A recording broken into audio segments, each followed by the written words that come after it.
Allahumma ya rafi'ad darajat Allahumma ya rafi'ad darajat Allah. Gusti Allah sabada nyaritakeun tentang kisah-kisah umat nu baheula nu dikiriman para rasul ku Gusti Allah, terus umatna kufur terhadap rasul-rasul, ngabohongkeun teu percaya ka para rasul. Ku Gusti Allah umat nu ngabohongkeun ka para rasul tersebut disiksa ku Gusti Allah. Umat Kangjeng Nabi Lut dibalikeun taneuna ka handap datang ka kuari sing golotrok di neraka. Umat Kangjeng Nabi Soleh kitu ken. Umat Kangjeng Nabi Yunus, Kangjeng Nabi Musa, terus nu kamari dicaritakeun ku Gusti Allah. Besi pajar bahwa setelah umat-umat nu baheula dikiriman rasul teh tamajang umat nu baheula be nu kuari mah moal kitu. Besi boga anggapan bahwa siksa datang teh ka umat-umat nu baheula sabada umat Kangjeng Nabi mah geus moal aya siksa ka dieuna mah. Maka Gusti Allah ngajelaskeun secara keseluruhan. Masyaallah. Cik Gusti Allah, wa ma arsalna fi qaryatin min nabiyyin illa akhadna ahlaha wallahu alamu bimuradi tepati ngutus kaula nu agung ka hiji nagara. Diutus seorang nabi, kemudian nabi nu diutus ka negara tersebut teh dibarohongkeun ku umat-umatna. Tepati kaulah ngutus seorang nabi ka negara, kemudian dibohongkeun ku umatna illa akhadna kecuali ku kaulah disiksa ahlina. Asal kula ngutus rasul ka hiji negara dibohongkeun ku ahlina. Teu percaya ka utusan kaula ku kaula, umat tersebut teh disiksa. Nah, eta teh terus berlanjut datang ka kuari disiksa na ku Gusti Allah nu baheula teh hiji bil ba'sa'i asyiddatil faqri, kesempitan, kesusahan, sangat susah. Wadarra'i, jeung penderitaan gering. Baheula teh kararitu ketika hiji manusia, hiji umat di negara, kemudian ku Gusti Allah teh diturunkeun seorang nabi titah dakwah ngajakan nauhidkeun ka Gusti Allah. Umatna dirinya teu percaya ka nabi tersebut, inkar. Ku Gusti Allah selalu diberi siksa dengan cara siksaan teh ku kasangetan fakir, penderitaan gering dibere ku Gusti Allah teh paila datang ka hese. Timbul penyakit. Maksud Allah kitu teh supaya berpikir manusia, la'allahum yatadarra'un, la'allahum yadarra'un. Dibere susah ku Gusti Allah, dibere garing manusia, maksudnya supaya jelema tadarru ka Gusti Allah, nurut ka Rasul, nurut ka Nabi nu diutus ku Gusti Allah. DPDP supaya tunduk, supaya ngarendahkeun diri. Anu dimaksud kadituna supaya percaya iman ka Allah, iman ka para nabi-nabi Allah subhanahu wa ta'ala. eta umat nu baheula teh kitu tah heula tah eta teh sebagai contoh nu baheula cak Gusti Allah terus datang ke Kangjeng Nabi Muhammad, datang ke sabada Kangjeng Nabi Muhammad tadi kitukeun bae bakalna kayak dibere susah dibere gering maksudnya supaya iman ke Allah. Indonesia baheula teh di zaman kitu Belanda urang mun nyaritakeun di zaman Belanda dongeng-dongeng bapak urang baheula emak urang baheula ngeunahna cente lantaran eueuh roti boborosan kunyana dicabut geus mah boros pare geus mah boros kalapa boros panan pandan dan lain sebagainya didahar kunyana kunaon eta lantaran eueuh bala-bala didaharkan kunyana susah kabladieuna terus kaleuweung diteangan kunyana buat tangkal ieu yang ngeunah ieu aya suag dicabut dibawa ka imah terus dipasian terus dikulub golotrok di dahar di kalapaan cak langeun aya tetanggana nu nurutan fajar suag kunyana horeng badur mabok nyana eta kan zaman eta teh zaman susah. Nah, ieu zaman susah ya diberes susah ieu keur zaman harita baheulanan, zaman nenek moyang urang baheula. Jadi geunah bejana sagala derowak ngeunah nu asak mah sagala cente ngeunah sagala kingkit ngeunah sagala kitu katokak ngeunah. Sagala rupa kudu eta atuh kapan eueuh dahareun nu aya eta atuh geus. Lamun urang nyaritakeun zaman kamari ieu beuh nyabot dangdeur masyaallah sagede jempol teh di pasianan di dahar atah-atah isuk-isuk ku amis yak nyana loba dahar ku ari mun teu nyeri beuteung kunaon sebab eueuh dahareun zaman eta mah ngeunah jasa zaman kula bae ge lamun urang ngadahar kitu nyaritakeun tentang ngadahar naon dangdeur atah pernah ngadahar kitu huwi nu atah ngeunah ngadahar sao atah ge ngeunah sao atah ya Allah ya Rabbi ku ngeunah eta sao teh komo rada mengkel-mengkel mah ya Allah sao atah tidak nu mantak baheula lamun aya rujak tumbuk teh rujak tumbuk mantep jasa lantaran sagala araratah araraya ngeunah kuari mah kuari loba dahar teu ngeunah nu kos karitu nah ieu dibere hararese ku Gusti Allah tapi eta jelema lamun ba'da magrib breng ngararaji ka imah ustad nu tinggalin ngaraji kabeh mari ustadna ge teh yang dibayar jeung hayang-hayangan ge nu mayar ieu harita geus pokadaot duit teh aduh bisa jana maca Quran aju anu rada gede mah pan baheula ngajina teh depan dari mimiti nu ngejah heula aju nu gede geus ka Quran aju balik-balikna kan ka masjid di masjid paling jago nyana nakol bedug hiburanana teh nakol bedug hiburanana sakitu dagdidug geus eta hiburan nyana sakitu doang geus di baheula mah aman bere kabelah dieuna terus mahmur ku Gusti Allah teh terus engke paroho deui ka Allah jadi bere susah deui ku Allah kuari leleti kanana ya kieu bae ini mah keur carita perorangan we ulah kabehan ada perorangan ini kege kaharti kakabehan ge kaharti kakabehan.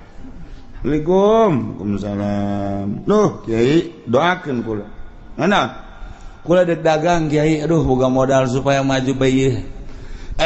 Namun maju mapan masjid tuh omeaneun jangnya teh pondok pesantren amis ngeunaheun kadengena kana ceuli.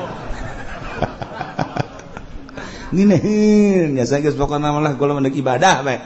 Guys, doakeun ge padahal tadi doakeun ge wae suga-suga ieu keur carita perjalanan. Yo cek kiai itu sing bener itu sih dagang kayak seminggu datang deh, kedua minggu datang deh. Wah, gede. Hiji. Waalaikumsalam. Roh, bari geus dia bantingkeun kopeh geblek. Sia kunaon ngabantingkeun puyang cenah kiai doakeun ieu. Kunaon hayang bisa ngazakat cenah. Dah, mantep jasa teh ngomong. Hayang bisa ngazakat berarti hayang sugih kan? Hayang bisa ngazakat cenah kuali teu bisa ngazakat lain hayang ngasugih teuing kunaon hayang bisa ngazakat, hayang nyaho ibadah zakat. Sia ngomong pinter amat eta. Berarti hayang sugih ya. Doakeun lah kiai cenah kulo maju. Guys, sebulan sekali datang, sebulan sekali terus dibere maju ku Gusti Allah. Nuka hiji maju, nuka dua maju, blek rada lambat kayak makanya 3 bulan sekali. Ligo begal, kiai hamkurat bisa ka dieu bulan-bulan kamari mah. Ku ada sibuk kok masalah sih. Ieu mah doana bae geus kiai. Set. Balik deui nya ka Jakarta atau ka gede satahun teh datang. Ligo masalah aduh kiai gula kan bisa lebaran doang cenah ieu ka dieu. Kurang emang sibuk cenah masyaallah. Geus doana bae kiai mah pokona mah jauh di mata dekat di hati masalah segala gak dalil segala tuh dalilnya nah tuh gak masalah beli mobil pleng nggak teka kiai asal teka kiai baik berarti sholat ke wallahu a'lam sholat ke wallahu a'lam aya zuhur ke asar henteu aya asar zuhur henteu kabelah itu lah zuhur henteu asar doang zuhur mending geus sekaligus ulah henteu keur ngalamun mah salat ngana ge ken teh deui sugih dibere amruk meunang 5 tahun sugihnya atau 10 tahun brek ya dunia tuh ngaranna plak datang deui kiai mage waalaikum waalaikumsalam lu kiai kunaon jadi aduh horeng kos kieu nya kiai aya kamar wajang kula neuk mondok bae macem-macem sakitu mondok neuk naon geus teu kuat cenah hirup ieu horeng kos gila dunia sakumaha kiai sok didongeng kunaon emang amruk kiai dagang bara tahun 10 tahun kula teu ka dieu sakali da ka dieu kula amruk aing mah pake kokoset we tuh ya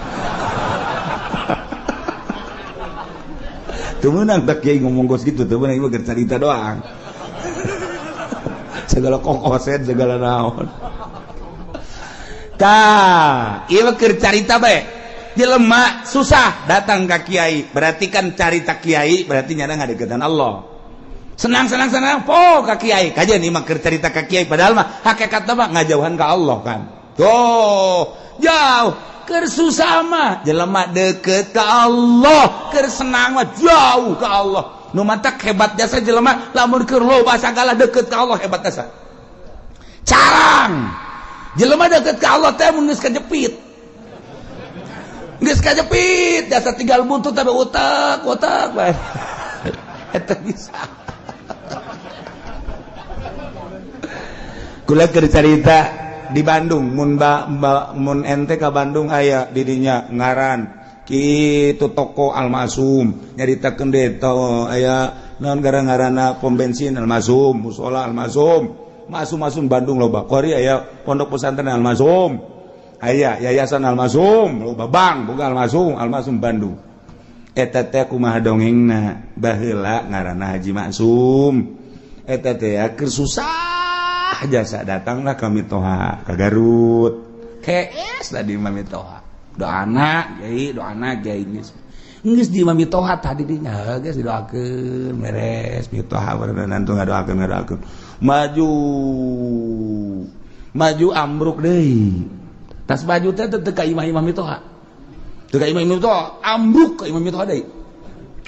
masuknya ngedeng deui di imah THS deui biasa doakeun maju na teu kira-kira pohar aja sah miliuder Bandung geus lah geus datang ka pae teu kapanggih geus teh masalah ieu keur carita masalah Mitoha masalah nyana ge teu bermasalah ieu mah keur carita kos kitulah dunia poho dunia mah ka Allah tah ka Allah tah datang ka pae teh teu kapanggih teh jeung Mitoha tah lantaran nyana teh urusan dunia masyaallah karim aya deui moal dicaritakeun tah di Bandung aya anu boga kitu Majalaya nu boga pabrik samping keur susah datang ka guru kula datang terus ada senang poho susah deui datang deui dia datang senang deui Trong senang pohara jasa. Senang kadeuleuh padahal utang gede. Senang baheulana poho. Ka eta dunia mah kos kitu. Anu mata ku Allah ieu keur nyaritakeun di dieu. Ieu keur nyaritakeun ieu teh. Wa ma arsalna fi qaryatin min nabiyyin illa akhadna ahlaha bil basa'i wad dharra.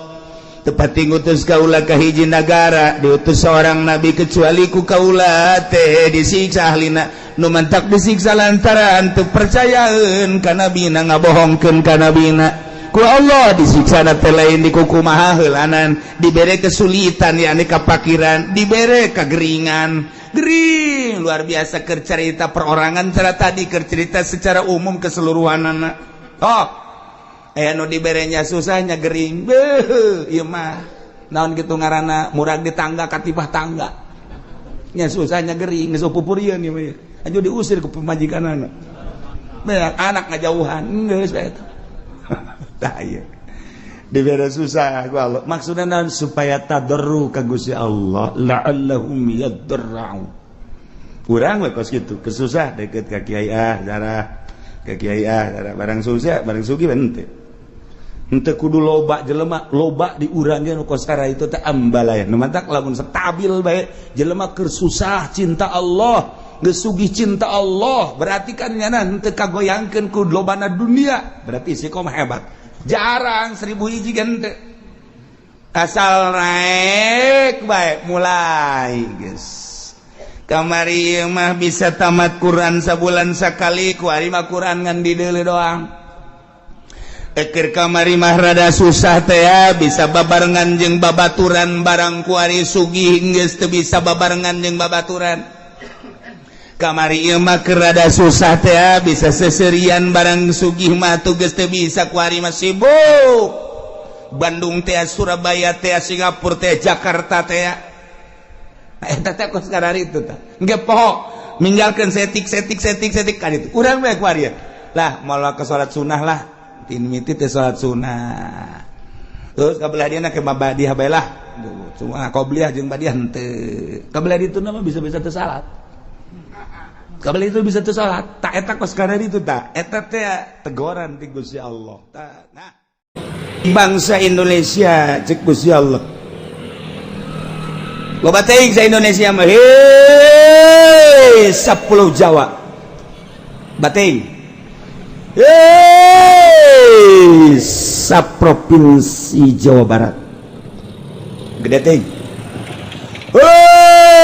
Banten sabanten guys cukup sabanten malah wahai manusia cek Gusti Allah di dunia umumna sadunya khususna ahli Mekah termasuk Indonesia lamun umum hei manusia can jelas itu ya kajelema anu nyari cingan bumi nyeun imah anu kokoh meuli imah teh lain sakadar puluh juta ratus miliaran ka dituna bahkan belas miliar 10 miliar bahkan lain boga imah na hiji ya urusan imah mah geus masalah geus ieu kalakuan ku ari cara ricing di bumi Allah kalakuanana maling, korupsi, zina, judi bahkan terpercaya ke pangeran bahwa nu nyieun langit bumi teh Allah. Can jelas kitu ka jelema nu eta mibadi hilak ahliya sabada dirusak ahli-ahli nu balaheula. Awas. Maka teh dijadikeun iboh, teh dijadikeun barometer. Allau nasa wa sabnahum fi hurubihim. Naon? Sia lamun aing ngersakeun sarua aing ngingsak sia sakumaha ku dosa-dosa sia. Lamun sia dosana zina sarua jeung umat Kangjeng Nabi Lot naduming moal henteu ku aing disiksa saperti Kangjeng Nabi Lot umatna. Lamun sia buang kawarah ka Gusti Allah ka aing cak Allah deuleu kaum Samud deuleu kaum Ad teu saeutik nu ku aing baheula teh disiksa terus-terus ieu ku ari Indonesia sia kades mabok ambalaya di Indonesia awas ya cak Gusti Allah zina kuari maga sambalaya menutup kemungkinan lau nasya'u asabnahum bidzunubihim iksain sarua jeung umat bala maling korupsi terus bae awas lau nasya'u asabnahum bidzunubihim metek memehna ku Gusti Allah kuari dipanaskeun heula awas baheula teh ka umat Bandung dibere panas teh 3 tahun teu hujan 3 tahun bayangkeun 3 tahun teu hujan hese ka dieu ka ditu tatangkalan geus tandus 3 tahun atuh hujan batla luar biasa turun Rasul diturunkeun ku Gusti Allah Kangjeng Nabi Hud alaihissalam dakwah bejakeun Hud ka umat namun hayang subur mahmur lah jinawi percaya na ulah ka batu nyembah na ulah ka makhluk coba kain gitu bejakeun dakwah Kangjeng Nabi Hud terus-terusan dilelewe ku umatna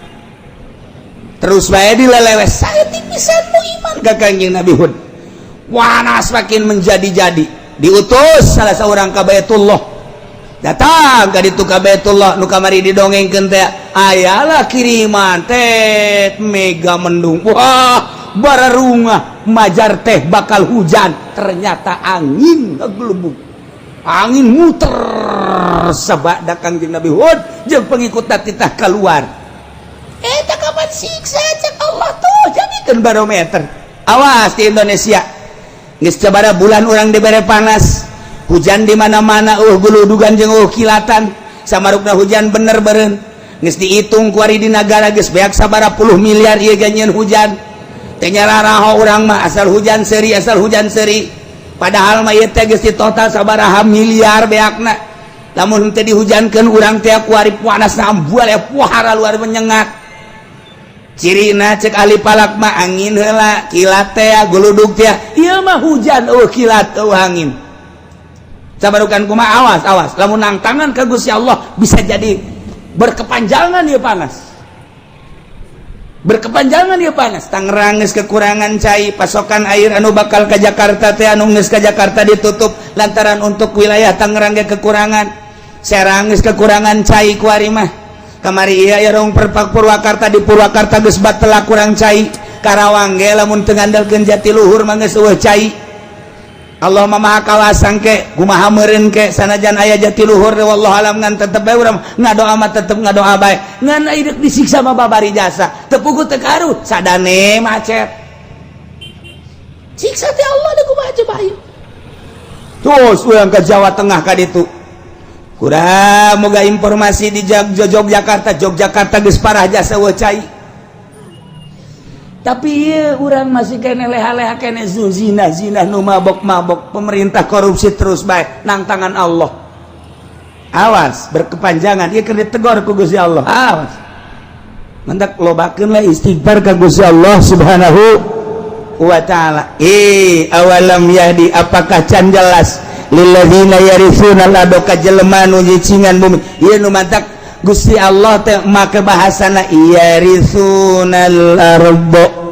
make yarisu matina warasa yarisu eta makan ngawaris aya ngawaris mah berarti kapan aya nu diwaris lamun bapa ngawariskeun ka anak aya anak eueuh anak mah meureunnanan ka incu lamun incu eueuh anak eueuh aya meureun dulurna mamang teh uwah teh nah eta ngaranna ngawaris ieu ge ku bangkawara amat sia cicing di alam dunia nanangieun Allah sia ngawaris ka umat nu baheula zina sia ge kunaon zina deui bae nu baheula mabok sia kuari kunaon mabok nu baheula maling sia kuari kunaon maling mantap make bahasana yarisunal ardo pohara lamun dibongkar sakalimat na Al-Quran urang mangkat bulu dikiekeun dikitukeun urang mah macaanna nambah ge kuari ge sararese ngadengekeun ge cangkeul padahal mah kurang kumaha kopi geus ngarokok geus bubur geus segala wuduk segala tetep bae ku ngadengenakeun cangkeul geus neuleuh deui ka jam bangun dek demo teh ka aing sia aduh Gusti Allah aku ente ngeta mun boga janji meureun neuleuh deui jam ieu janji aing jeung jahe tuh bahasa yari Sunda sia cicing neruskeun lalakon umat nu baheula duzina disiksa umat nu baheula mabok disiksa ku Gusti Allah umat nu baheula maling disiksa ku Gusti Allah umat nu baheula kafir disiksa ku Gusti Allah awas sia ngawaris nu baheula sarua sia ge ku aing disiksa deui geus kasaksian ku urang kamari tsunami 200.000 manusia asahina jasa mobil single yang imah bangunan single lenceng asahina jasa kabeh ge dunia jeung manusia seusina asahina urang neuleuh tsunami gempa Yogyakarta tsunami Pangandaran gempa Sukabumi Gunung Galunggung Yogyakarta gunung deui kuari ke batuk-batuk bae gunung deui sarua bae teguran ti Gusti Allah ieu teh ulah kejadian alam sakumaha nu kamari caritakeun ieu teh teguran ti Gusti Allah kuari panas teguran ti Gusti Allah. Ayo sia Presiden Jokowi nek merubah tentang perekonomian sia nek beralih nu tadina Amerika kuari dek diasupkeun Hong Kong Cina kuari sia dek diasupkeun Cina kuari berangkat ya negara teh ayo sia Amerika tetap baik terus mendesak Cina geus diasupkeun ka urang geus dibuka lebar-lebar asup ka urang sementara jeung Amerika ge can selesai dolar ditaekeun ku Amerika tina 9 naik 10 naik 11 naik 12 naik 13 kuari geus 13,9 geus 14 ayo sia udag-udagan jeung aing berangkat sia Cina cek Amerika perang Cina jeung Amerika di negara urang ti perekonomian urang teh naon urang teh naon kok jadi kos kieu sih kok jadi kos kieu sih kok beusi meuli 2.000 ngajual guru 1.000 kok beusi meuli 3.000 dijual 2.000 atuh ieu mah bebeakan ka kolor-kolor ieu mah lain gulung tiker gulung bale ieu mah tuh kira kumaha coba ieu perang urang teh nyaho bangsa Indonesia mah kulantaran bodoh atuh seserian bae bodoh orang Indonesia mah teu nyaho naon ieu teh keur perang Cina jeung Amerika di bidang perekonomian kulantaran perekonomian jadi tombaknya tolak ukurna perpolitikan teu jalan perpolitikan di urang teh teu stabil deuk kabangun kumaha lamun perekonomian macet kuari Cina kakarak dibuka asuplah ka urang produksi encan Amerika dikatukangkeun sedangkeun bahan baku beelianana kudu make dolar taekeun sia ku aing kaudag moal ku sia sementara hitung-hitungan anak ahli ekonomi di urang teh encan mampu kos kieu keberadaan anak nek kumaha sedangkeun jelema nyeun pabrik di depan eta teh make duit negara sekian triliun nah perpajakanna terus melambung teu kaudag ku nyana lantaran nyana teh pajak tanah pajak bangunan pajak ekspor impor ieu teh kapan kudu dipenuhi sementara dolar naik bahan baku kudu dibeli ku dolar Cina nyerang ka urang ieu da kumaha ieu produksi teh aing balik ka Singapura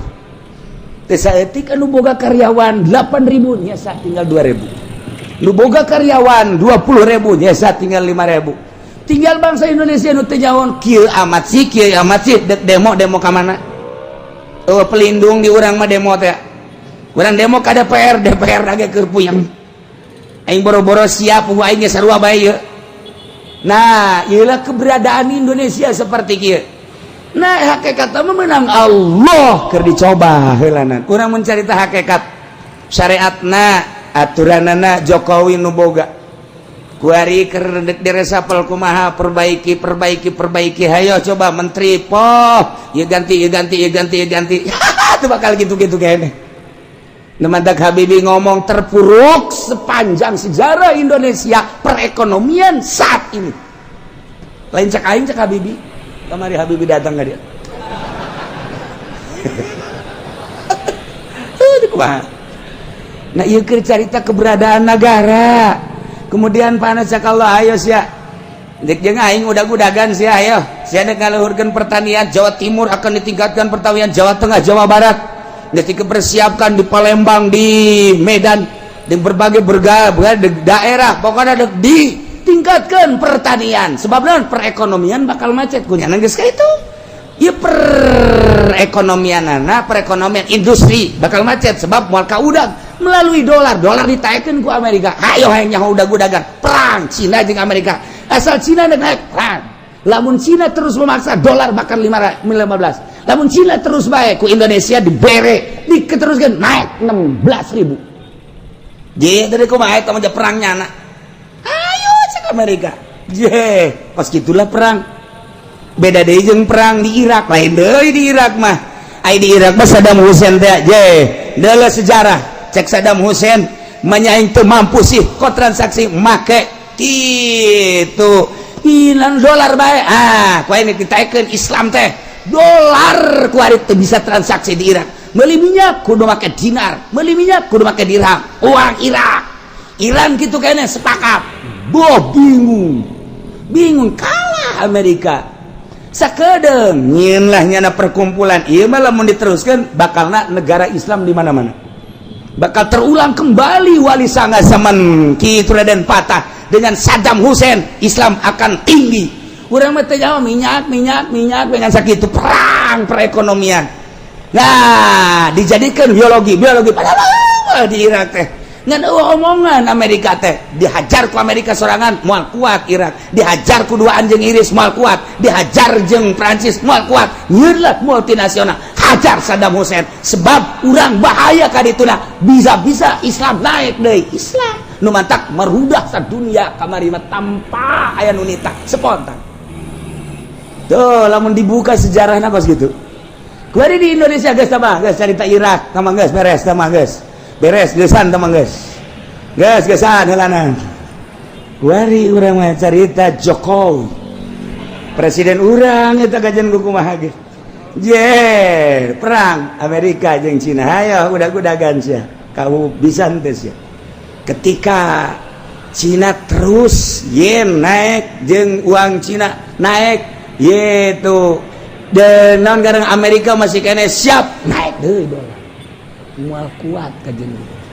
nu mantap cik Jokowi urang kuari mah beralih ke pertanian, urang siapkeun pertanian. Wah geus disiapkeun nya lagi geus boga pemikiran ieu moal kuat ngudag dolar Amerika teh moal kuat geus urang kana pertanian. Cak Allah lain kitu titah ibadah atuh ka aing jas sia ngandelkeun pertanian teh ngandelkeun hujan panaskeun ku aing sia.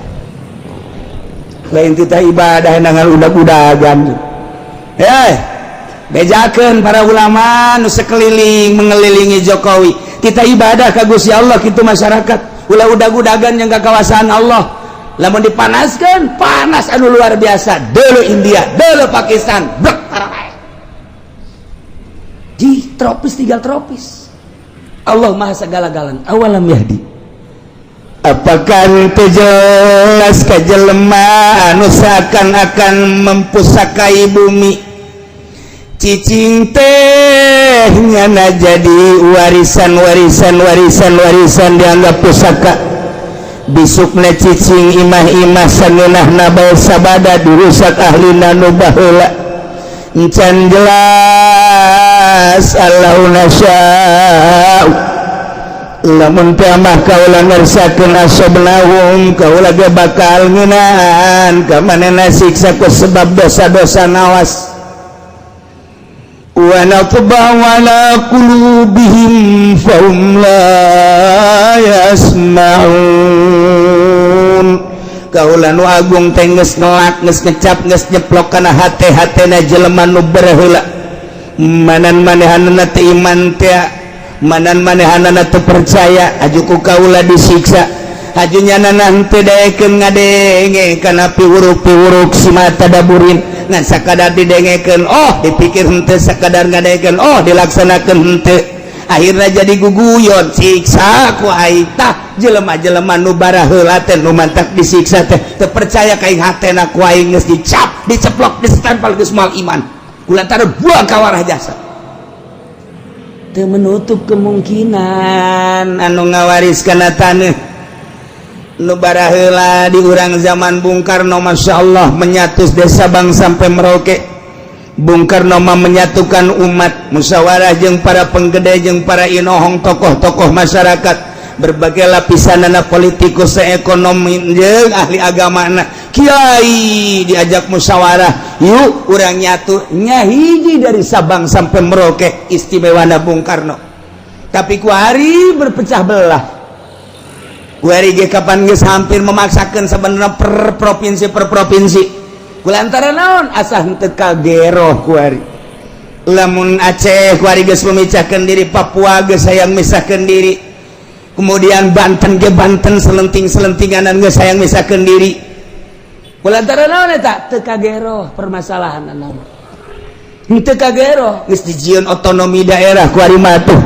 Pelaksanaan pembangunan kumaha sadaerah-sadaerahna pemasukan gede hebat berendaerah pasukan letik berarti saaya-ayana dilaksanakeun geus otonomi daerah tapi tetep bae otonomi tinggal otonomi jalan mah tetep bae renjul bae. Ieu kumaha deui atuh ieu kumaha deui. Oh, horenganan sistem nu aya di urang anu teu bagus. Atawa manusia-manusiana geus boho kana sistem nu aya. Geus kudu dikumahakeun. Ieu mah keur nyaritakeun kebangkrutan urang. Diceplok ku Allah komo lamun datang ka lain sekedar mabok, lain sekedar zinah, lain sekedar korupsi, bahkan manehanana kufur teu percaya ka Allah. Ieu diceplok ku Gusti Allah. Asal geus kararitu dalekeun cak Allah law nasya'u asabnahum bidzunubihim siksa ku aing teu menutup kemungkinan cara umat nu baheula jaga ku urang tina siksa Allah urangna babalik ka Gusti Allah subhanahu wa ta'ala. Tilkal quratuh kampung tuh negara tuh kota allati maradhikruha geus dicaritakeun tadi geus kaliwat naqussu alaika kaulah nu agung nyaritakeun ka anjeun ya Muhammad min ambaiha tina caritaan-caritaan eta nagara tuh deuleu ketika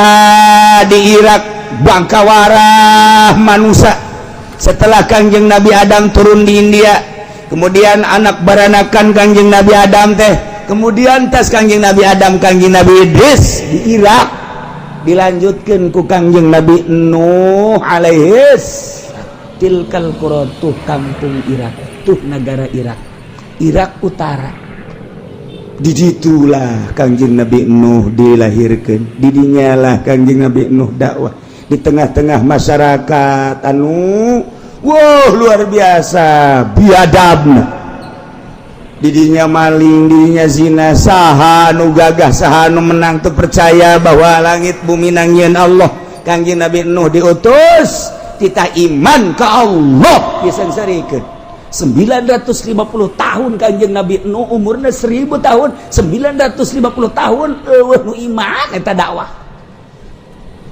Ya Allah ya Rabbi urang mah nyieun pondok kakarak 5 tahun eueuh nu mondok bae geus frustasi. Urang dakwah nu ngadengekeun bage geus frustasi. Deuleu Kangjeng Nabi Nuh 950 tahun eueuh ngan Kangjeng Nabi Nuh mah terus bae tabah diusir bala Kangjeng Nabi Nuh. Tidinya instruksi Gusti Allah nyeun kapal Kangjeng Nabi Nuh disaling-salikeun. Nuh, aya nyeun kapal mah deket laut lain di tengah-tengah negara. Sia mawana ka ditu kumaha jeung leumpangna kumaha? Kapal mah ayana di laut. Cek Kangjeng Nabi Nuh kulama instruksi ti Gusti Allah lah udah sok Allah-Allahan edan siapa Nuh geus teu dianggap tapi tetep bae Kangjeng Nabi Nuh terus kesimpulan nama Nuh awas ieu umat deuk disiksa saha anu iman kuateun Kangjeng Nabi Nuh dakwah awas siksa ieu mah bakal datang nu iman naik ka dieu naik anak Kangjeng Nabi Nuh opat Yapis ham nah Kanan nutilu asup kalau ka parahu nu hiji Kanan mah teu anak sorangan Kanan teu percaya ka Abah teu percaya ka Abah Nabi Rasul ieu urang teh ieu teh turunan tilu-tilu Yapis ham sakitu dijelaskeun ku Kangjeng Nabi di hadis Bukhari. Yapis bapak orang itu Sam bapak orang itu, Ham bapak orang itu. Jadi orang teh keturunan tilu-tilu Kangjeng Nabi Nuh alaihi salam moal kaluar ti dinya. Arab turunan dijelaskan ku Kangjeng Nabi. Arab turunan bapana ka dituna ka Kangjeng Nabi anak Kangjeng Nabi eta. Kemudian ngatu gaduh naon gatu ngaranna kitu Iran, Persia. Ya eta keturunanna terus ka Turki, Cina, ieu termasuk urang, ieu Oke, kurang lamun nyaritakeun hadis Kangjeng Nabi nu eta. Jadi kesaturunan ka dieu. Hiji nu teu iman Kanan, teu daek naik. Kanan ka dieu cak Kangjeng Nabi nu iman. Siksa iman. Lah, bah, siksa di mana? Abi naik ka ditu ka tanggal kalapa. Ada liput sia tanggal kalapa ge. Bong, moal mah nya tiba heula ge tilok tanggal kalapa tilok liput ku cai. Ieu mah siksa. Sadunia ieu mah. Moal, bah. Paling ge lah ulah mah lamun tanggal kalapa kaliput kula mah ka gunung. Geus atuh teu iman ngaranna ge. Terus disiksa teh naik di mana Kangjeng Nabi Nuh itu singgahna ya gunung naon gara-garana kapal judi di Al-Qur'an gunung judi di mana tak di Turki. Nah jadi di Irak terus ngeungkeun kapal teh eureun-eureun di Turki tah eta lah kuari geus diketemukan di Gunung Ararat di dinya Turki aya kapal Kangjeng Nabi Nuh sebelah kirina sekitar bangsa 50 meter di dinya aya masjid masih aya keneh kuari ge masjid urut Kangjeng Nabi Nuh alaihi salam geus jadi batu masjid Kangjeng Nabi Nuh di dinya kapal aya keneh urut kapal Kangjeng Nabi Nuh jadi kapal teh singgah teh lain di laut tapi di luhur gunung judi kuari aya keneh kuari aya keneh geus dipoto urut kapal Kangjeng Nabi Nuh teh. Kemudian laut nu pernah kitu diberangkatkeun ku kapal Kangjeng Nabi Nuh ku didinya mah ke satelit. Coba laut mana? Aya kuari kecanggihan alam, kecanggihan alatnya seperti eta. Jadi kuari mah lebar kapal Kangjeng Nabi Nuh, panjang kapal Kangjeng Nabi Nuh diketemukan oleh 4 negara. Satu negara Amerika bersama-sama dengan Arab, nomor katilu Jerman, nomor kaopatna Irak. 4 negara Mesir, 4 negara ieulah anu terus menelusuri tentang kapal Kangjeng Nabi Nuh. Kuari geus dijadikeun kitu mitos.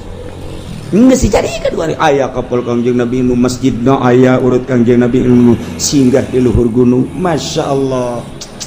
Aya 2 masjid, hiji di dinya nomor kaduana di Tajikistan. Nah, jadi eta lamun urang ka ditu engke naik ka gunung bakal kapanggih jeung masjid urut Kangjeng Nabi Nuh alaihi salam. Ke lamun urang ka Tajikistan ka ditu ente naik kula mah balik. Para raih bisa sia di luhur gunung. Aya tapi make kapal heli di sorotan aya. Masyaallah. Terbukti ieu teh orang Amerika ingin membuktikan coba di mana sih ke gunung judi dan di mana sih singgahnya kapal dan bagaimana ditelusuri selama 5 tahun menelusuri eta 5 tahun menelusuri eta alhamdulillah terbukti iyalah geus dibukti-buktikan ku Gusti Allah nyana nama asup Islam. Kemudian loba nu asup Islam di Amerika ketika manehana nyaritakeun tentang terbukti nah baheula zaman Kangjeng Nabi tutup ku Amerika teu meunang dicaritakeun bahaya ieu mah. Masya Allah nailah cerita tilkal qura tun negara anu baheula ahlina iman ka rasulna begitu Allah ngutus Kangjeng Nabi Nuh alaihi salam umat da tetep bae henteu iman siksa ku Gusti Allah tilkal qura negara itu disiksa ku Gusti Allah. Nomor keduana negara kaum Samud eta adalah kaum Kangjeng Nabi Shalih alaihi salam eta ngaranna Madain Shaleh. Lamun Kangjeng Nabi nyaritakeun dina kitab Bukhari hadisna aya Batnul Wadi ketika Kangjeng Nabi di Dzulhulaifah Kangjeng Nabi teh cicing di Batnul Wadi antara Batnul Wadi jeung Yordan di dinya aya ngaranna Madain Shaleh. Lamun dina Al-Qur'an aya surat Hijr eta surat Hijr teh eta tuh di dinya lah disiksa kaum Samud teh. Lamun terus urang ka Yordan aya Petra di ditu tersisa ditinggalna tilkal qura disiksa kaum Samud. Mana deui tuh Ad kaum Ad di mana Ad kaum Ad teh antara Saudi Arab Madinah antara Madinah jeung Yaman belah ditu aya Ahqaf karana mentak dina Al-Qur'an aya suratul Ahqaf. Ahqaf eta dataran luas dataran pasir urang menyebutna gurun pasir Sahara ngaranna Ahqaf teh lamun urang dina Al-Qur'an mah suratul Ahqaf Yaman kaum ada di Yaman ditinggal kaum ada mentak diutus Kangjeng Nabi Hud alaihi salam Yaman mentak aya kuburan Kangjeng Nabi Hud di Yaman mah osok di haolan wah ramena luar biasa ditinggal para nabi di Yaman Kangjeng Nabi Kangjeng Nabi Sulaiman aya di Yaman ditinggalna Kangjeng Nabi Sistea kemudian Kangjeng Nabi Hud ge aya berbagai nabi-nabi jeung wali-wali nu mantak paling istimewa sadunia adalah Yaman sunina kuat jasa gempur ku Yahudi moal bisa Yahudi ngagempur eta lamun tanpa make umat Islam dicuci otakna anak buahna teh dicuci otakna supaya menyatakan Islam teh seperti ieu jadi kena ISIS berangkat kuari ku ISIS diacak-acak kuburan-kuburan teh. Wah, kiai-kiai terus dibeakeun. ISIS terus bae. Iyalah supaya jadi Wahabi. Sebab ku Wahabi Yahudi ngeunaheun jasa. Ku Yahudi mah ku Wahabi mah Yahudi teh ngeunaheun jasa. Nek nyaplokna naon ge itu hasil-hasil bumi teh ngeunaheun jasa. Selama make Sunni ortodok lamun di Irak mah Islam ortodok ahli toriko iya bahaya urang teh teu meunang nyaritakeun tentang tuh Tuan Abdul Qadir urang teu meunang nyaritakeun tentang Kangjeng Nabi urang teu meunang nyaritakeun tabaruk Yahudi teh ngaulahkeun hese ku Yahudi mah melalui Wahabi kos kitulah kuari asup ka Indonesia Wahabi Syiah hasil mentak lobalah pertanyaan-pertanyaan mahasiswa untuk mempertanyakan kebenaran kewalian Maulana Hasanuddin mempertanyakan kebenaran kewaliannya Syekh Yusuf mempertanyakan kewaliannya Syekh itu Asnawi mempertanyakan kewalian Wali Sanga ketika orang nyaritakeun nyana wali apa dasar kewaliannya coba lamun tahun-tahun sabaraha naon ditinggalna nah ketika orang nyaritakeun Cirebon Syekh kitu Syarif Hidayatullah dideuleu ku urang keramikna dideuleu ku urang potongan bangunanana iyalah ngajadikeun mitos maka didinyalah bakal kanyahoan tahun sekian maka dengan ayana kos kitu jelaslah kewalian Syekh Syarif Hidayatullah dihancurkeun kunyana supaya anak incu urang ulah bisa nyaritakeun di urang tidak menutup kemungkinan bakalna Cirebon hancur Wali Sanga kabeh dihancur-hancurkeun Banten ge nek dihancurkeun supaya kuari mah urang masih kana bisa nyaritakeun engke bukuna bakal dibeakeun kabeh beuleuh rencana Yahudi seperti eta ulah sampaikeun ka nyaritakeun karuhun-karuhun kewalian ieu nu mantak jadi kekuatan Islam teh nu mantak kuari Arab teu kuat teh lantaran naon lantaran nyana geus teu nyaritakeun di mana makom Siti Khadijah kuari geus teu kadeuleu di mana ditinggal Kangjeng Rasulullah geus teu kadeuleu malah kuburan Kangjeng Nabi ge deuk dipindahkeun ya hata Yahudi ya Wahabi nurut bae deui deuk kumaha coba ieu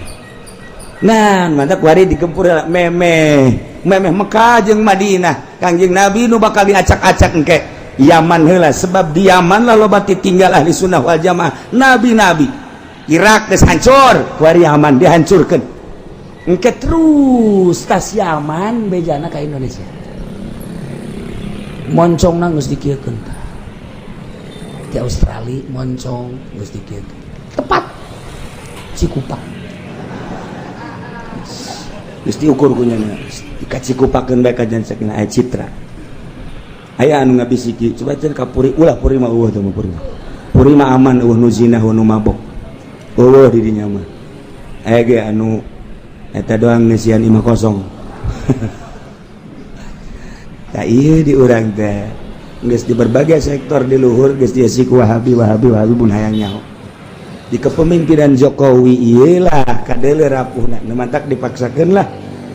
NU dengan agil sirat kudu naik di sadajan sabaraha miliar kudu bae urang lamun nyaritakeun kitu bakal ngabukakeun tentang keberadaan Indonesia kunaon sih bisa memaksakan aya bergaining jeung ieu sebab naon keur memperjuangkan kewahabian jeung kesyiahan dicaritakeun soge maksudna kumaha hati-hati ka hareup lain lalaga dieu mah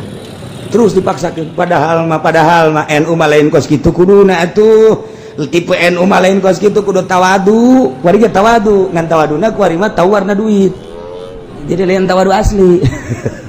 nah ieu kuduna aslina NU mah tawadu DP kok kuari main kos kitu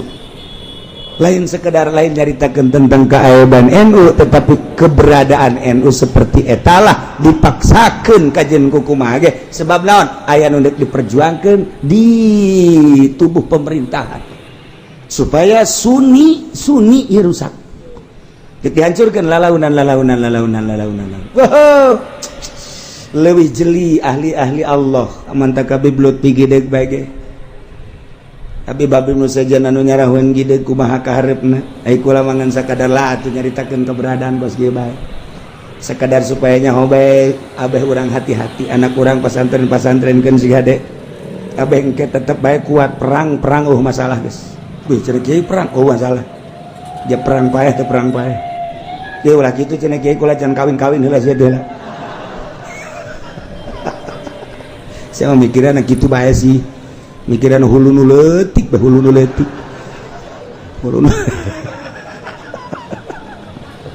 kula mah inget mikiran hulu nu leutik sok inget ka jelema ku boga pamajikan opat ye tangan ku nyana diatur cak nyana teh kieu nya pokona mah asal giliran sia datang ka imah aing ka dieu ke sia balik isu kan ieu datang jadi awewe nu datang sebab ai mah pan boga pagawean dakwah teh dagang teh dan lain sebagainya geus sia kudu nyaho saya datang ke waktuna masing-masing geus itu persetujuan pemajikan opat oke gara-gara nama ieu tah hulu nu leutik aing jadi inget bae beung-beung nama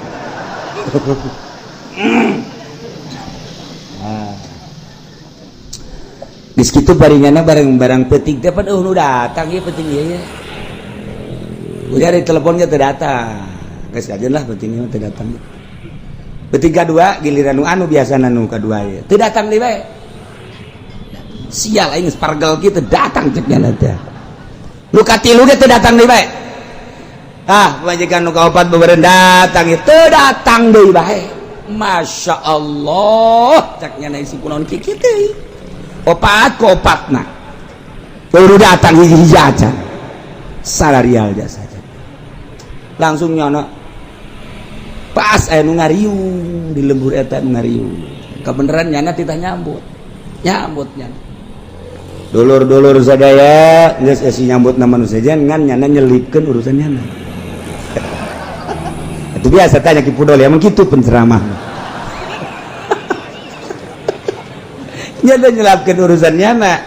cak nyana teh ya kula mah urusan sambutan mah geus beres ye nya ngan ieu mah kieu saeutik mah dulur horenganan eta pamajikan ngaladenan salaki ganjaranana sarua jeung ngabunuh Yahudi 70 lamun pamajikan ngaladenan salaki berarti sarua jeung jihad fisabilillah ngabunuh pamajikan 70 beuh eta lamun sakali lamun salila hirup berarti alajur kabeh Yahudi ieu mah keur carita gede jasa ganjaranana eta pamajikan opat ngadengekeun BKB di majaheun nya horeng gede teh ganjaranna geus bae balik ka imah tah pamajikan datang Assalamualaikum Waalaikumsalam ye dia datang ye naon kula mah kabita ngadenge tadi kakak nyarita cek jana cenah ieu 70 cek jana ganjaranana atuh ayo rasa sarer beres lah kula mah lantaran ieu mah tuh geus beres kula balik ya geus sabodo teh balik mah balik anu teh teu kebal datang deui nu hiji deui Waalaikumsalam naon ya kade tadi kula ngadenge cenah 70 sarojeng mehan Yahudi heuh bener atuh kula mah lah ieu mah hitung-hitung jihad bae hayo geus beres nu kadua balik nu katilu datang le Waalaikumsalam aya naon ieu penting-penting ada kula ngadenge tadi kabita ajaknya na sarua jeung ngabunuh 70 Yahudi kula ge hayang hayo atuh ayo berangkat deui beres eta nu kaopat dipaksakeun ku nya aju ngomong jaknya na beuh horeng lain Yahudi nu pae aing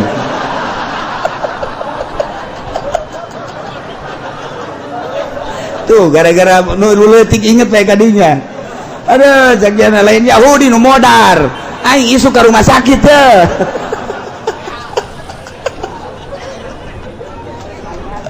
Masya Allah karena geus teu kudu obat-obat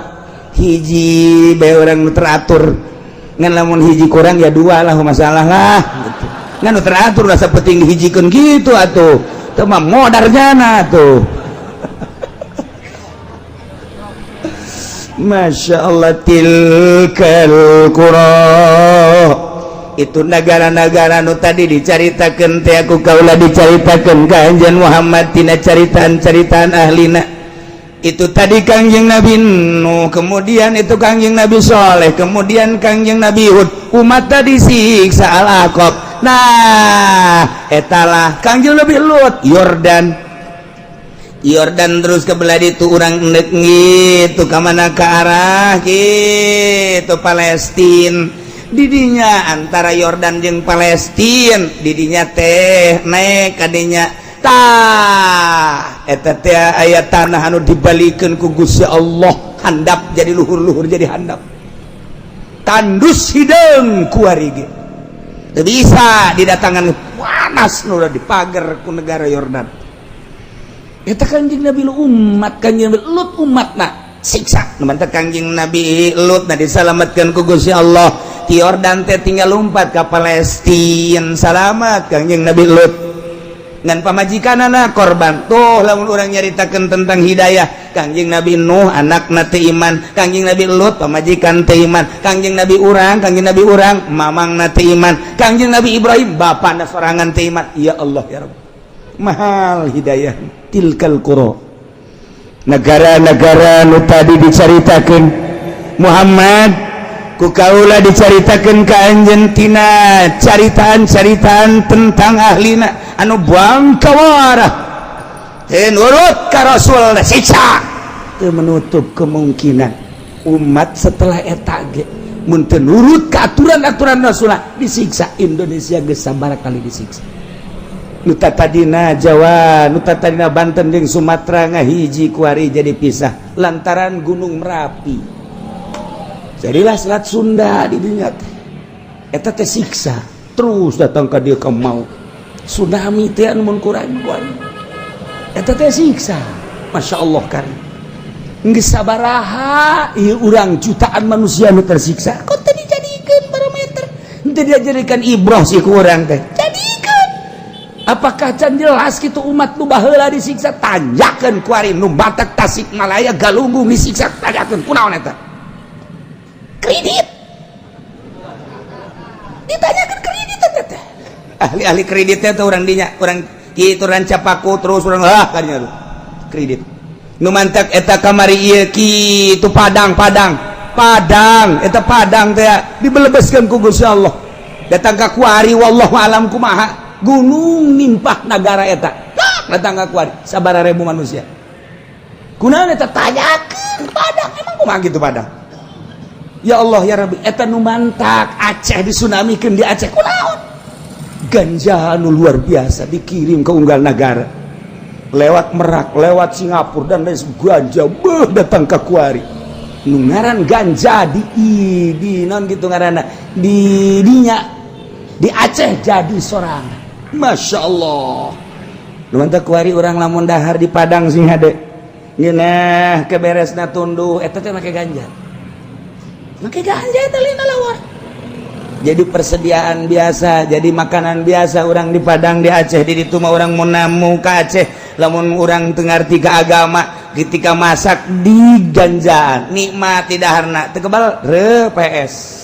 ganja jadi sorangan lamun urang nyaritakeun ganja di Aceh jadi sorangan urang nyaritakeun di Yordan eta teh kitu zaitun jadi sorangan kula ge kaget ieu sagunung zaitun barang terus naik mobil di sisi imah kebelah zaitun horeng jadi sorangan nu mantak zaitun ke mancanagara zaitun nu aya di urang geus di naon dikemas eta teh meunang ti negara Yordan jadi sorangan mantak dina Al-Quran watini wazaituni waturi sinina wa hadzal baladil amin demi tin demi zaitun wa Turisina, demi gunung Tursina, emang didinya terus Yordania, Mesir, terus ke Palestina gunung Tursina. Okas gunung Judi teh di Turki, terus ke terus tilu negara eta teh gunung Judi kabeh. Tilu negara gunung Judi kos Palestina ke Tursina. Eta urang di Yordan, Mesir, terus ke Palestina, terus eta ngaranna gunung Tursina kabeh. Judi sarua bae. Itunya Tajikistan etanya gunung Judi didinya. Turki gunung Judi, tilu negara, Afghanistan terus kan itu eta gunung Judi kabeh. Masya Allah, urang mah menyaritakeun gunung santri salah hiji. Urang gunung Karang eta loba gunung Karang tapi nu kanyahoana mah nu gedena bae. Kos kitulah di urang mah di luar negeri bang tuh gunung tilu negara. Urang kula nanyakeun mana ieu gunung Tursina, sugan kula macel cara gunung santri horenganak ada kuno cekna Tursina. Masya Allah, kula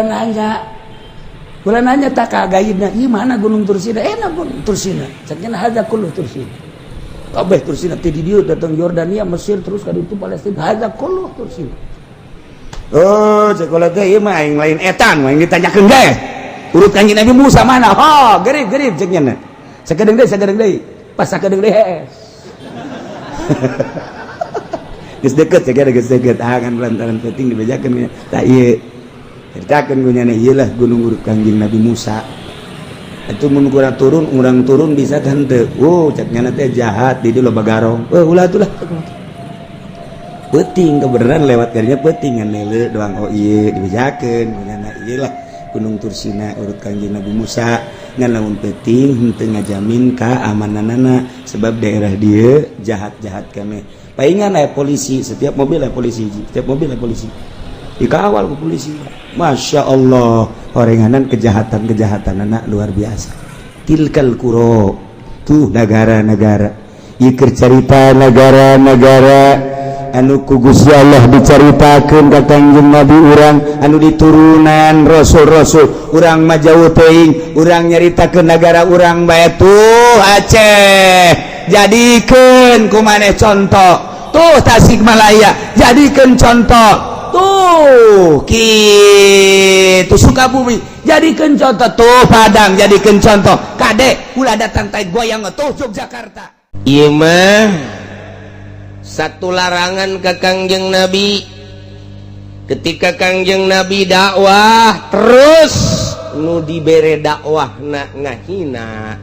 nu dibere dakwahna lain sekedar teu nurut jeung teu percaya tapi ngahinakeun ka Al-Qur'anul Karim, ngahinakeun ka ayat-ayat Gusti Allah termasuk ka dirina. Kumaha sikap Kangjeng Nabi dibere ku Gusti Allah. Wa idza ra'aita di mana anjeun ningali Muhammad alladzina ka jelema-jelema musyrikin anu selalu ngolok-ngolok, anu selalu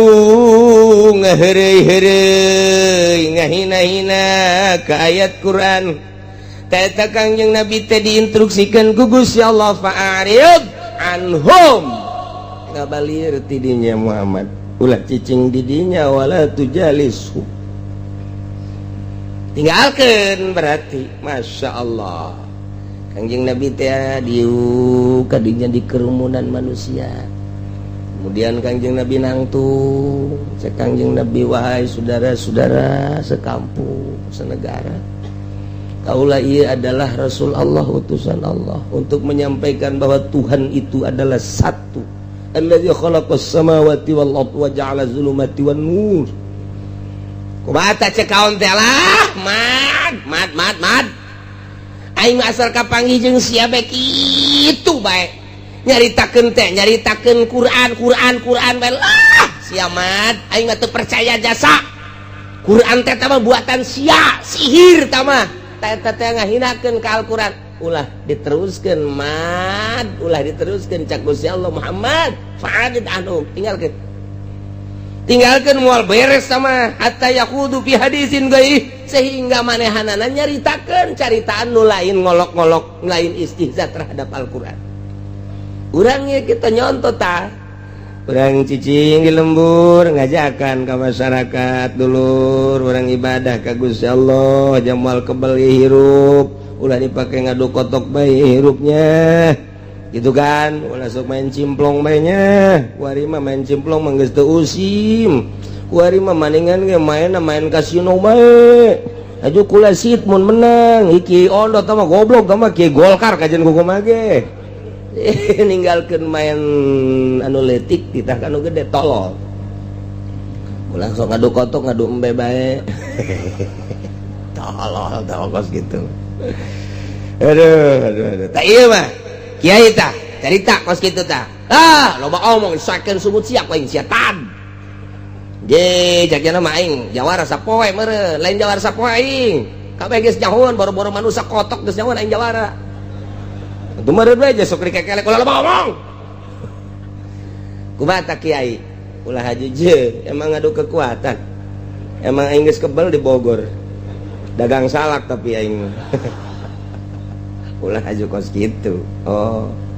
berarti can wayah ya. Oh, ampuratunya ini ulah ditandingan. Mantak ditandingan memal beres. Tah konsep ti Gusti Allah. Parit anhum. Init wala tujalishum ulah di dinya. Kek kenakeun kadenge ngomongna rada leuleus-leulesan kumaha su.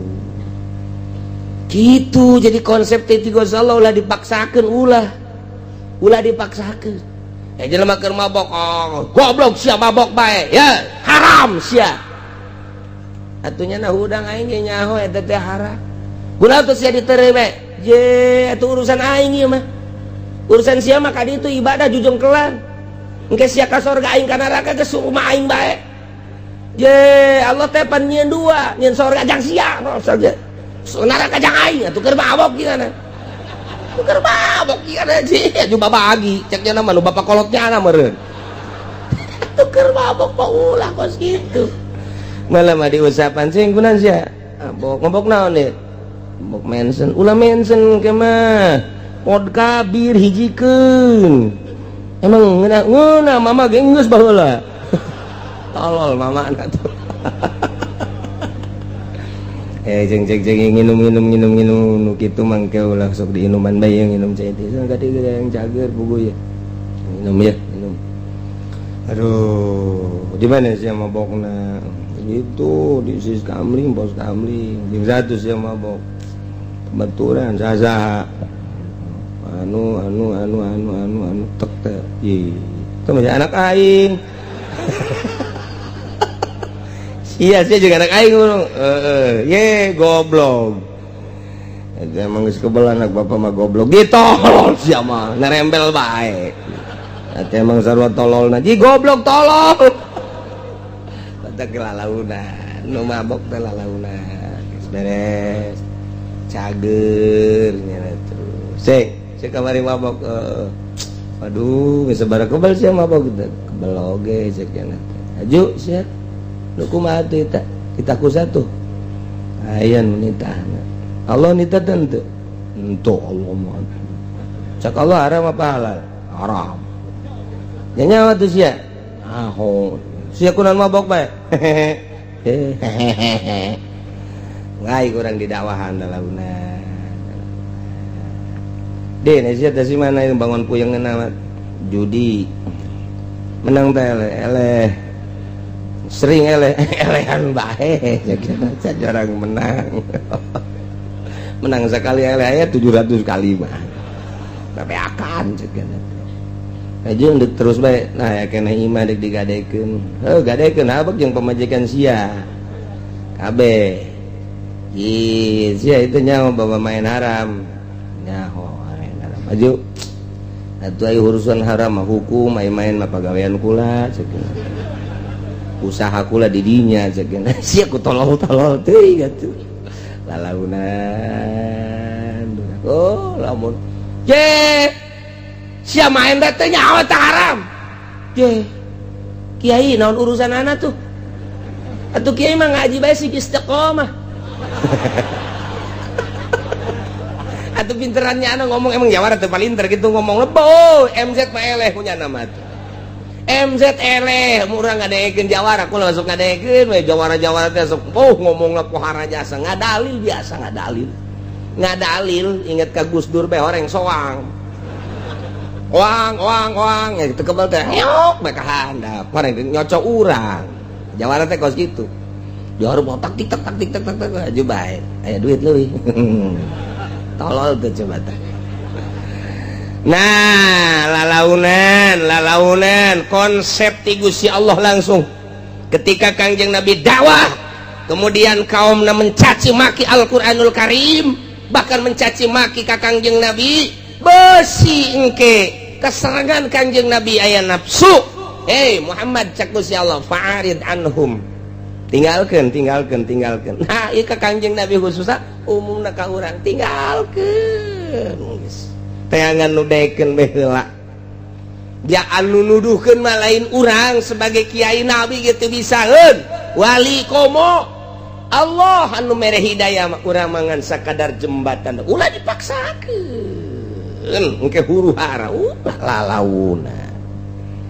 kemun geus kadenge leuleus nya ujung-ujungna mah leuleus ye main ge lamun elehan bae mah leuleus nya kiai kula deuk tobat cak nya moal main bae emang kunaon kitu elehan mah luluk beak geus lah kuari mah cenah kad dapur-dapur beak geus kuari mah tobat itu bagus teh terus gitu beak ludes tobat satungtung aya keneh mah imah tanah mobil watuh ngomong tobat ayo sia jeung aing cek nya teh lawan aing ku sia teu jawara mapan kos kitu ayo pokona mah sakalur aya nu digadekeun keneh ku aing digadekeun tah pamajikan aing tadi digadekeun ku aing ka sia jawara eta kos kitu mal beres lalaunan dakwah teh ayo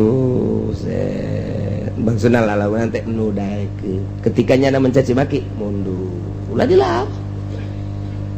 can datang ayat kita gitu ya lantaran di Mekah wa imma yunsiyannaka syaiton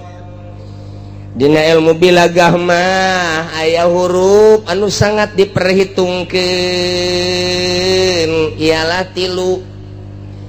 huruf syarat anu diperhitungkeun teh hijiin kadua iza katilu lao eta sangat diperhitungkeun teh dina ilmu ma'ani mah ya kono bisarti pal ma'ani nah dawati syarti nah iya lamun in taqaulis syak lamun iza taqaulil jazmi lamun lao taqaulil qat'i lamun in bahasana mang antara heueuh jeung henteu iya dan tidak lamun iza ieu ada jazmi pasti terjadina lamun lao pasti kana teu terjadina jadi lamun urang maca kitab eta teh ku bahasa kos kitu bae geus kanyahoan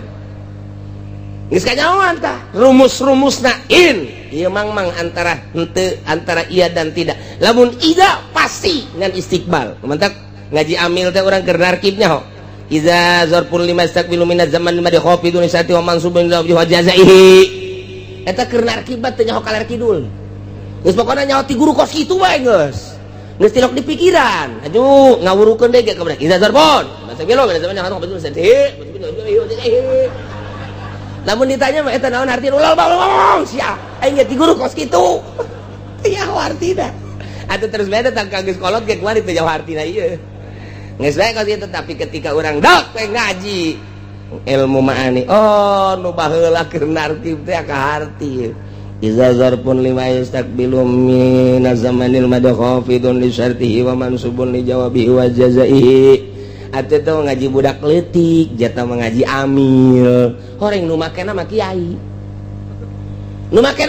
teh ngaji nasrib nasara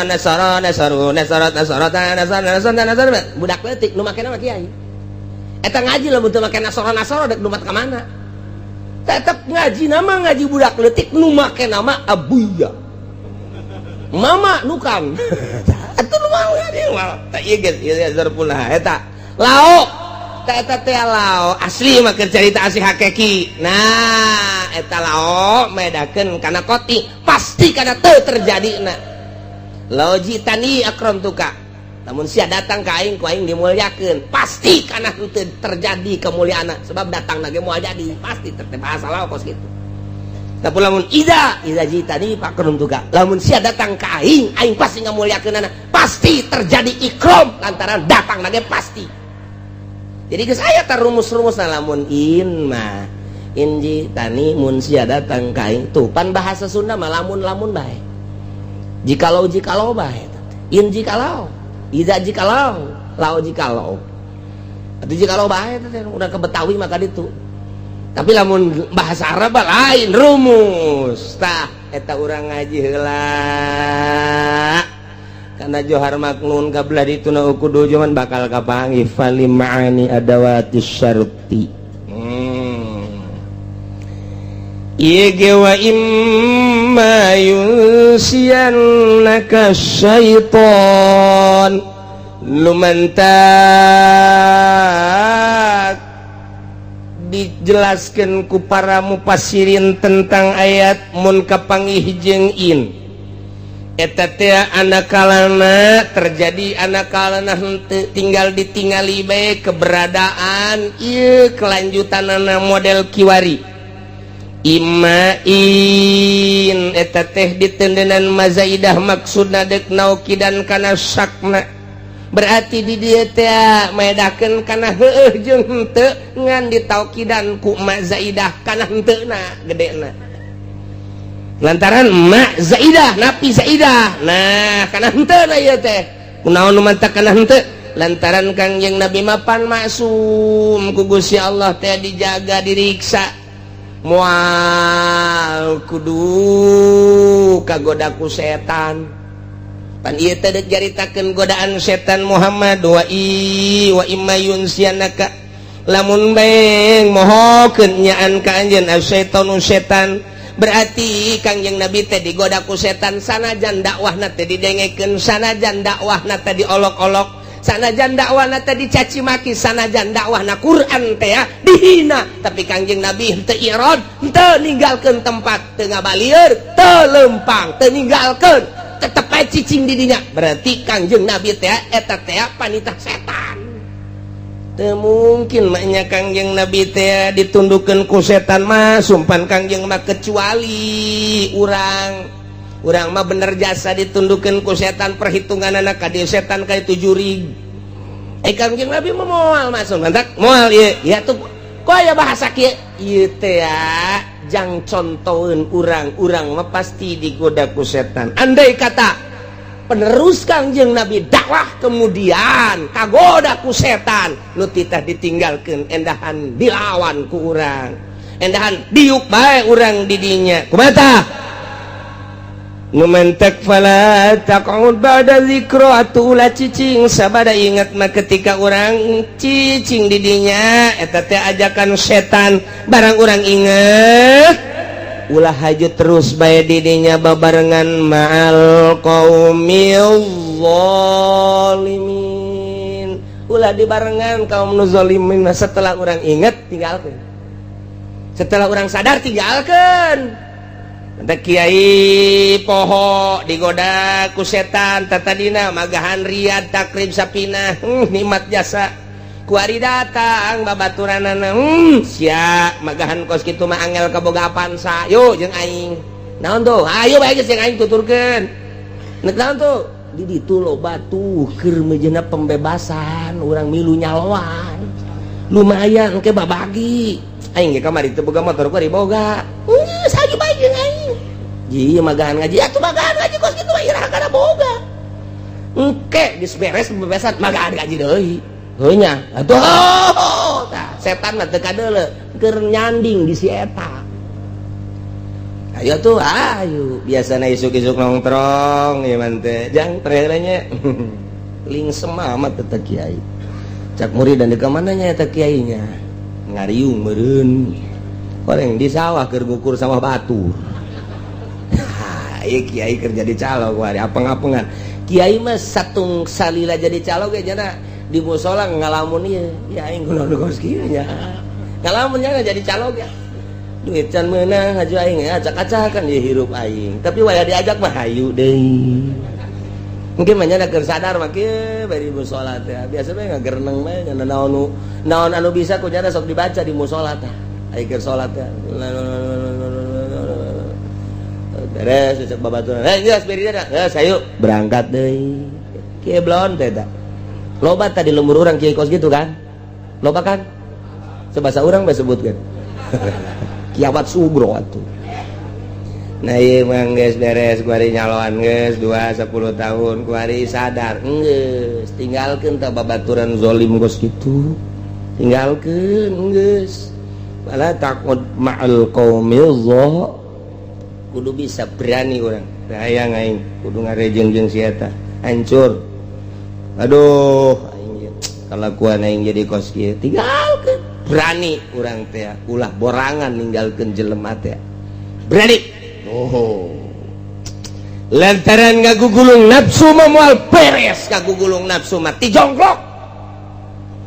pokokna mah asal ngagugulung nafsu berarti jongklok bae dikarikaturkeun di zaman kawalian pan aya hiji maung unggal poe ngadaharan eta bae hewan kapanggih jeung kotok-kotok kriet kapanggih jeung embe-embe dicaplok kapanggih jeung naon bae binatang-binatang leutik jadi mangsana sih ricuh perbinatangan teh riweuh jasa teh di hutan teh akhirna musyawarah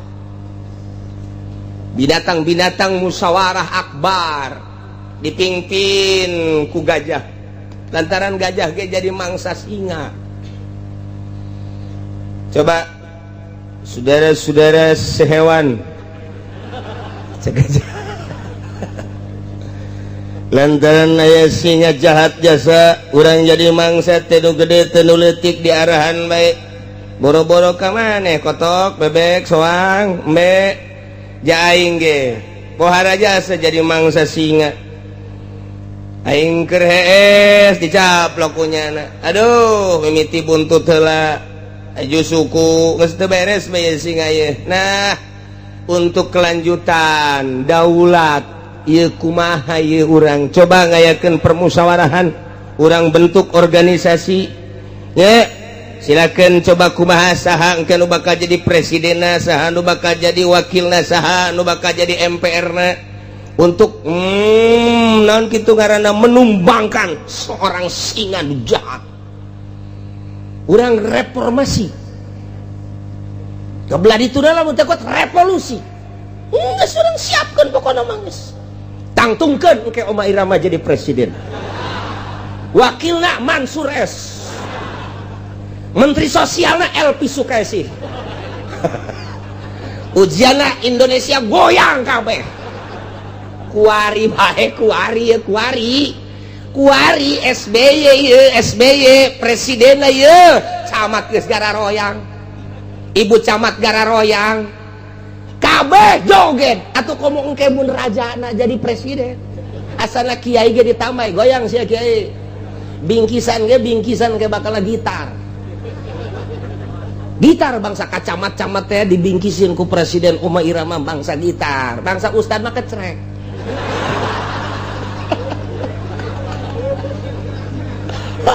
ramai di Indonesia ramai bakalna guys pokoknya mah ieu mah jadi sorotan dunia baik guys asana Amerika ge resepen ya udah itu aja ceknya teh resep dangdutan guys di mana aya guys pokoknya mah guys wah di masjid guys dangdutan terus guys pokoknya ya sayang sekali-sekali orang hayangnya Oma Irama keur jadi presiden habek lah jadi dicekel ku politikus kos kieu dicekel ku ahli ekonomi kos kieu dicekel ku kiai teu beres teu anggeus mari Oma Irama ya tuh bener bae kok geus alakureun jasa burung masyaallah aduh ya karim nah musyawarah di leuweung gas usul bagi usul wari mah kieu bae urang aya nama panggil singa setelah dipanggil ulang duduk bersama supaya per hari satu mangsa berikan we ieu kotok bere isukan be bere ulah ngacak cakna ya kumaha setuju panggil mau tak aya naon jung manggil lain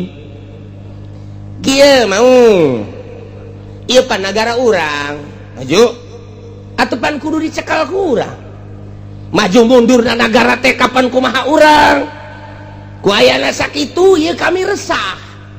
boga anak leungit boga bibi leungit teu wabeh leungit. Nah kuari mah kami endek mereka sosialan per hari di jadwal poe ieu ke kotok ku kami disuguhkeun Kanjeun poe isuk embe ke disuguhkeun Kanjeun poe isukan dieu soang ke disuguhkeun Kanjeun tak kumaha tah lamun kos kitu tah atuh alangkah bagus teh cek mau aing teu kudu hese neangan cek nyana geus jelas per harina berarti setuju cek gajah teh cek gajah kuda tanda tangan ceplok ketok palu kusukuna pluk yes terjadi waduh cek mau teh aing atuh kuari geus teu kudu ka mana ceknya sebab disuguhan wah ieu kotok alhamdulillah cek nulin tuh atuh aya beberean teh ulah nu kuru isuk tek be nah isuk deui tek soang mantep isuk deui terus pas uncal pecang di bagian mana siap cek teh oh nu teu siap kula mah siap bae bener atuh lain bener-bener siap dah waalaikum salam cek mau ulah sok salam-salaman hidup jadi mangsa malah cek kana lain kula deuk usul naon jadi kieu kula teh poe ieu jang suguhan tuan raja mentek dibawa ka dieu berarti suguhan tapi kula ieu nalangsa kok bisa nalangsa dek di dahar sia ada langsa ka aing lain urusan di dahar mata malah urusan geus nasib ti Gusti Allah moal bisa dipungkir kajenting kula lumpat ge geus aya catetana di Lauhil Mahfuz kudu dihakan mah dilegleg bae kuari mah kula mah moal mungkir saeutik-eutik acan nyanggakeun sadaya nganu sedihna kieu kula boga anak poe ieu teh geus disamber maung nu lain masa poe ieu hasil musyawarah urang hiji sapoe kudu aya dua anak kula geus korban ku maung nu sejen cak maung aya kitu aya deui nu sejen ulah ngeunah je cek maung ternyata aya nu ngalawan ka aing nyaho sia uncal di mana atuh lain nyaho deui moal laporan kula lamun teu nyaho siap sia lamun ka ditu nuduhkeun oh tuh sangat siap demi kemajuan bangsa jeung negara uncal teh pohara jasa ulah diantep urang geus satujupan ente teh jadi raja di dieu masa kudu aya deui raja-raja nu sejen ulah urang teh geus didaulat kabeh kedaulatan di pasrahkeun ka anjeun sebagai raja di dieu kami nyuguhan masa sih anak kula lenyap siap teh ieu lamun nuduhkeun tempatna di mana eta mah siap jasa ayo berangkat hayu cak kuncal teh kula di mana ieu leumpangna diharap sia embung cek pikirannya yang dicaplok ya. Babarengan itu kia babarengan gitu layak masa jeung tuan raja kudu babarengan ngerendek kula mah di tukang bae wah lompat sia aing nyaho jasa buku kasih mah sering lompat nya di tukang nu bagusna kudu kumaha tuh cek pikiran sia kumaha cek mau gas abe mantap kula di luhur tuan raja tah mun ieu mantap cek ngocak becang irah deui aing naik mau ditobakan tuh becang mantap jasa becang mah pan terus kanan kiri naik sia ngalojokeun aing meureun lain kayu bae heulanan kege datang oh ngehereng-hereng mau awas yang ngalojokeun sia ku aing ditikeman kabeh lain sia bae tenang geus hayu bae heulanan jauh atuh cenah ge nyumput cek nyana moal wanieun lamun teu nyumput mah tak dibawa bener aya empang aya empang didinya teh jero jasa tu caina herang nyana nyumputna di dieu raja di mana tah di jero coba ge deuleu barang di deuleu pan aya bayangan tah di cai teh tuh tata cok siap atuh mau kahandap atuh mah pecang mangan lumpat ka dieu tahakan ku sia cak pecang teh watu mau ngagujubar ka dinya tinggal mau kalakap pecang alah ulah pecang-pecangan cak deuleu teh rasakeun kakalekapan sia di dija katipu ku pecang. Jadi kula moal bisa ngabahas lah maung teh nafsu pecang teh saha embe teh saha sapi teh saha kitu gajah teh saha engke di nagara teh aya gajahan aya kudaan aya pecangan di nagara teh aya maungan. Nah kamari kakarak nyaritakeun Siliwangi doang pan Siliwangi teh eta mah gambaran lain berarti Siliwangi mau Siliwangi teh adalah waliun min auliya wali Allah tah jadi di deuleu di kacamata zahir Siliwangi teh kos kitu di deuleu dina kacamata batin mah Siliwangi teh wali nah ieulah sebuah karikaturna kos kitu lantaran ieu mah pan urang deuk pilkada jadi moal kebal ieu mah ye moal dijelaskeun maung teh saha uncal teh saha nu jelas mangke beunangan bae ku uncal kamari pan cekula teh keur minggu itu kan naon kitu ngaranna hiji sakan sakieu deui kuari geus sabaraha tah tuh kan bener tuh bakal nambah deui jadi sakieu deui tenang pokona mah nah ieu beunangan kajen kumaha gimana bener Bud beunangannya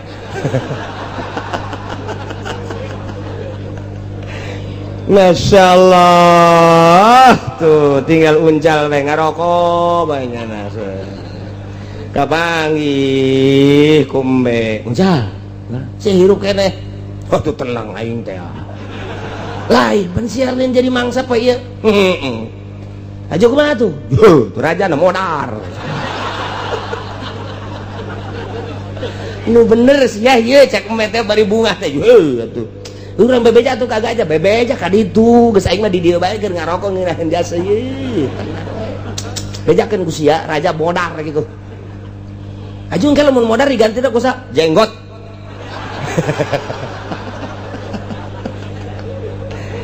aduh yang ngaji ka mana yang ngaji nah ulah terus namun aya jelema nu ngahina tinggalkeun andai kata urang terperosok ka bawah ku setan eta terus bae ketika ke urang geus inget menghindar tidinya fala taqud ma'al qaumiz menghindar cek para sahabat lamun urang menghindar ti kaum-kaum kafirin sedengkeun nyana teh apan berkerumunan di haram nyin kegiatan teh di haram atupan sedengkeun urang teh kapan salat jeung tawaf teh di haram dakwah teh kapan urang di haram lamun ku urang ditinggalkeun unggal dakwahnya na marah unggal dakwahnya na marah atuh berarti urang teh moal bisa salat moal bisa tawaf di dinya lantarannya na selalu di dinya kumaha tah Allah nurunkeun ayat wa ma 'alal ladzina yattaquna min hisabihim min syai' walakin dzikra la'allahum yattaqun wallahu alam bimuradi teh aya ka jelema anu sieun ka Allah min syai'in gangguan setika-tika can ulah jadi gangguan min hisabihim tina hisabanane khaidin eueuh sangkut paut urang mah urang nya namanya ketika urang dakwah di haram kemudian manehanana terus bae nyaci maki Al-Qur'an nyaci maki al-wahyu Allah nyaci maki ka Kangjeng Rasul termasuk aranjeun anu dijadikeun kuda ku Gusti dijadikeun kader ku Gusti tah andai kata manehanana terus bae ngaistihza ngageugeuykeun atuh maneh wayah indit mah indit wayah kadinya mah kadinya pan tadi teh meunang kadinya ge lain dek milu jeung manehanana kadinya ge walakin zikra la'allahum yattaqun kadinya ngan dek mere pitutur deui berarti lain ditinggalkeun langsung indit ulah kadinya deui engke kadinya deui urang mah waya salatnya namanya na urang waya toapnya namanya na ulah jadi masalah ke aya kesempatan dakwah ketikanya na marah urang indit deui jadi hihijian jeung kafir teh masalah asal urang ulah kabawa ka kafir